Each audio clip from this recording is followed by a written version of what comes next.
যত্ন সহকারে রাখতে হয়, ফুলদানির মধ্যে রাখতে হয়।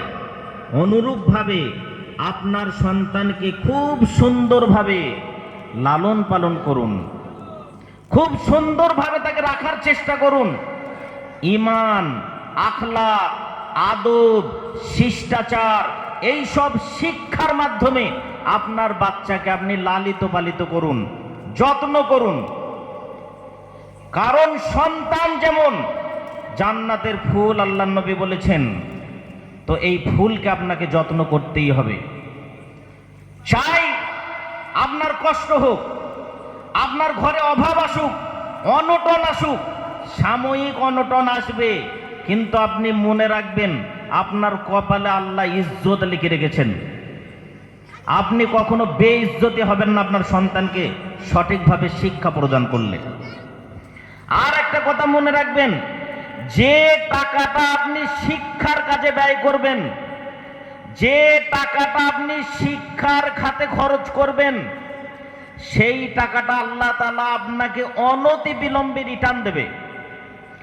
আর শিক্ষা ছাড়া আপনি যাতে খরচ করবেন, জানবেন ও রিটার্ন আসবে না, বরং আপনার বেইজ্জতির কারণ হবে ভবিষ্যতে। সুতরাং সন্তানের পিছনে আপনি খরচ করুন। অনেকজন বখিলি করে, কার্পণ্যতা করে, নিজের সন্তানকে শেখানোর ক্ষেত্রে ব্যয় করতে চায় না, ঘর বাড়ি করার চক্করে থাকে, জমি জায়গা বাড়ানোর চক্করে থাকে। সন্তান আদব শিখবে তার জন্য খরচ করে না, সন্তান শিষ্টাচার শিখবে তার জন্য খরচ করে না, সন্তান মানুষের মতো মানুষ হবে তার জন্য খরচ করতে কার্পণ্য বোধ করে। এই ব্যক্তিটা, যাদের এই মনোমানসিকতা থাকে, তাদের উচিত ছিল বিয়ে না করা। আর যদিও বা বিয়ে করে থাকে, এদের হওয়া উচিত ছিল যে সন্তানই না হওয়া।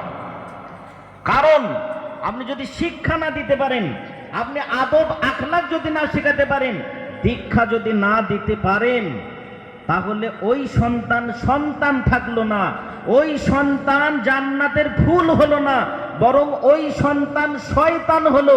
আর এই শয়তান চিরজীবন অশান্তি সৃষ্টি করে, অস্থির করে তোলে, আপনাকে দুঃখে জর্জরিত করে দেয়, আপনি তার আচরণে মর্মাহত হন, আপনি খতম হয়ে যান। সুতরাং ওর থেকে অনেক ভালো ছিল ওই সন্তান আপনার ঘরে জন্মই না নিত, আর আপনার এই অশান্তি আর অস্থিরতা না হতো। সুতরাং সন্তানের শিক্ষা কিসে হবে, দীক্ষা কিসে হবে, খবরদার খরচ করতে কার্পণ্যতা করবেন না।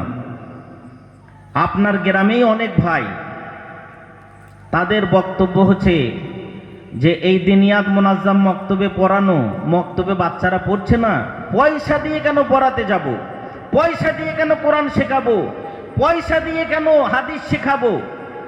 যদি আপনি পয়সা দিয়ে না শেখান, নিয়ম কানুন না মানেন, তাহলে এই রকম সন্তান, এই সোনার সন্তান, এই কন্যা রত্ন, এদের মুখের এত সুন্দর মাধুর্যতা আপনি জীবনেও কখনো পাবেন না।